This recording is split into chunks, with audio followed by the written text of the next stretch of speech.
కాంగ్రెస్ పాలనలో రైతన్నలకు కన్నీళ్లే మిగులుతున్నాయి. కామారెడ్డి జిల్లాలో యూరియా కోసం అన్నదాతలు రోడ్డెక్కాల్సిన దుస్థితి దాపురించింది. యూరియాను సరఫరా చేయాలంటూ కామారెడ్డి కరీంనగర్ హైవేపై రైతులు ధర్నాకు దిగారు. ప్రభుత్వానికి వ్యతిరేకంగా నినాదాలు చేశారు.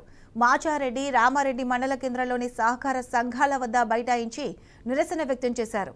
సొసైటీలో నో స్టాక్ బోర్డులు కనిపిస్తుంటే ప్రైవేట్ వ్యక్తుల దగ్గర ఫుల్ స్టాక్ ఎలా ఉందని అధికారులను నిలదీశారు. యూరియాను తమకు ఇవ్వకుండా బ్లాక్ మార్కెట్కు తరలి వస్తున్నారని అన్నదాతలు మండిపడ్డారు. రైతుల రాస్తారోకోతో భారీగా ట్రాఫిక్ జామ్ ఏర్పడింది.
రైట్, ఇదే అంశానికి సంబంధించి పూర్తి అప్డేట్స్ మా ప్రతినిధి రవీందర్ అందిస్తారు. రవీందర్, చెప్పండి. దాదాపు చాలా నెలల నుంచి రైతులు యూరియా కోసం చాలా ఇబ్బందులు పడుతున్నారు. మరోపక్క సొసైటీలో నో స్టాక్, బ్లాక్ మార్కెట్లో మాత్రం ఫుల్ స్టాక్ ఉన్నట్లు తెలుస్తుంది.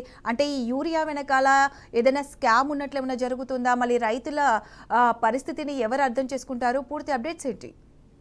రైట్ ప్రతిష్ట, మీరు అన్నట్టుగా ప్రభుత్వం చిత్తశుద్ధితో వ్యవహరించాలి, విజ్ఞతతో వ్యవహరించాల్సిన అవసరం ఉంది.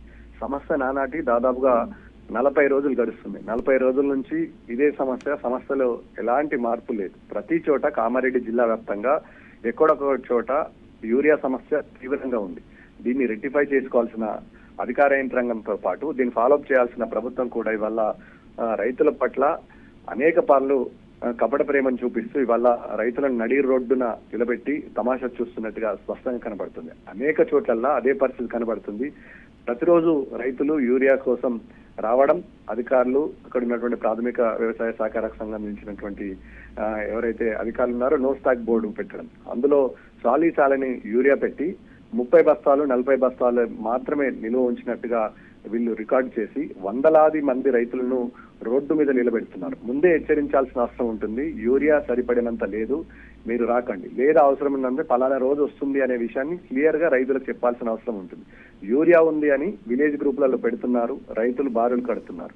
పరిస్థితి చేదాటిపోతుంది. రైతులకు అదేవిధంగా అక్కడ ఉన్నటువంటి పిఏసిసి సంబంధించిన స్టాఫ్ కి మధ్య ప్రతిరోజు గొడవ జరుగుతుంది. పోలీసు పహారాల నడుమ కామారెడ్డి జిల్లాలో అరకొర యూరియా పంపిణీ జరుగుతుంది. పోలీసులు ఉంటేనే ప్రాథమిక వ్యవసాయ సహకార కేంద్రాల షట్టర్ల తాళాలు తీస్తున్నారు, గోదాముల తాళాలు తీయాల్సిన పరిస్థితి.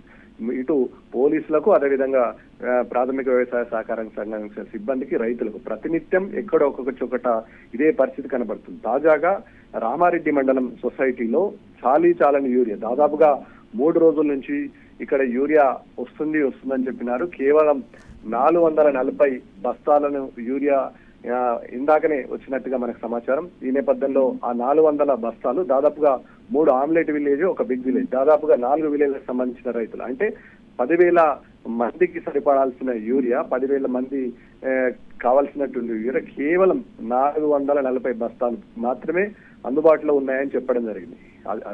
అవి ఉన్న యూరియా టోకెన్ వైజ్ గా, సిస్టమ్ వైజ్ గా రైతులకు పంపిస్తే వాళ్ళు సరాసరి తీసుకొని పొలాలకు వెళ్లాల్సిన పరిస్థితి. కానీ ఇంకో లోడ్ వస్తుంది, ఆ లోడ్ వచ్చిన తర్వాతనే మీకు యూరియా అందజేస్తామని రైతులకు చెప్పడంతో రైతులు సొసైటీ సిబ్బందితో వాగ్వాదానికి దిగారు. ఇటు పోలీసులను ఆశ్రయించారు. ఈ నేపథ్యంలో సొసైటీ ముందు పెద్ద ఎత్తున ప్రభుత్వానికి వ్యతిరేకంగా నినాదాలు చేస్తున్నారు. అదేవిధంగా నిరంకుశ ప్రభుత్వం నశించాలి, రేవంత్ రెడ్డి డౌన్ అనే నినాదాలతో ఇవాళ సొసైటీల ముందు ఎక్కడ చూసినా అదే పరిస్థితి కనబడుతుంది. ప్రభుత్వం ఈ అంశం పట్ల చిత్తశుద్ధితో వివరించి సంబంధిత శాఖ అధికారులు కానీ, ముఖ్యంగా అగ్రికల్చర్ మినిస్టర్ లేక ఇక్కడ జిల్లాలో ఉన్న కలెక్టర్ కూడా కనీసం స్పందన కరువు కావడంతో రైతులు ఆగ్రహం వ్యక్తం చేస్తున్నారు. ఇటుపై చేయాల్సిన అంశాన్ని దాన్ని నాన్స్తూ ఉండడం వల్ల రైతులు ఆగ్రహం వ్యక్తున్నారు. అటు మరోవైపు మాచారెడ్డి మండల కేంద్రంలో రైతులు సరిపడా యూరియా లేదని అటు కరీంనగర్ టు కామారెడ్డికి వచ్చే హైవే ఏదైతుందో హైవే మీద కూర్చోవడం జరిగింది. దీంతో కామారెడ్డి అదేవిధంగా కరీంనగర్ వెళ్లాల్సినటువంటి వాహనదారులు తీవ్ర ఇబ్బందులు ఎదుర్కొంటున్నారు. ఇక్కడ ముందుగా ఇక్కడ ఉన్నటువంటి వ్యవసాయ సిబ్బంది అదేవిధంగా వ్యవసాయకు సంబంధించిన అగ్రికల్చర్ సిబ్బంది మధ్య తీవ్ర వాగ్వాదం చేసుకుని నిర్లక్ష్యమైన సమాధానం చెప్పడంతో ఇటు రైతులు ఆగ్రహం వ్యక్తం చేశారు. ఈ నేపథ్యంలో పోలీసులు జోక్యం చేసుకొని ఇక్కడ ఉన్నటువంటి రైతులను చెదరగొట్టే ప్రయత్నం చేశారు. రైతులు ప్రతిఘటించడంతో దిక్కుతోసిన స్థితిలో రైతులు ఇవాళ ఉన్నట్టుగా స్పష్టంగా కనబడుతుంది. ఈ నేపథ్యంలో ఒకటే చెప్తున్నారు రైతులు, గతంలో కేసీఆర్ ఉన్నంత కాలం ఏ రోజు కూడా ఇలాంటి పరిస్థితి చూడలేము. కేసీఆర్ ఎలా స్టాక్ పెట్టారు, మీరు ఎందుకు స్టాక్ పెట్టుకోలేకపోయారు? కేసీఆర్ సరిపడినంత యూరియా ఎట్లా ఇచ్చినారు, మీరు ఎందుకు ఇవ్వట్లేదు? ఎక్కడ పోయినా మహిళా రైతులు అదేవిధంగా ఇక్కడ ఉన్న వృద్ధ రైతులు ముఖ్యంగా చిన్న పిల్లల్ని స్కూల్ మాన్పించి లైన్ లో నిలబెడుతున్నారంటే పరిస్థితి ఏ దాటికి దిగదారిందో అర్థం చేసుకోవచ్చు. ఈ అంశాల పట్ల గతంలో ఉన్న యూరియా ఇప్పుడు ఎందుకు కొరత ఏర్పడింది? ముఖ్యంగా ఎక్కడ చూసిన వల్ల బ్లాక్ మార్కెట్ లో యూరియా ఈజీగా దొరుకుతుంది.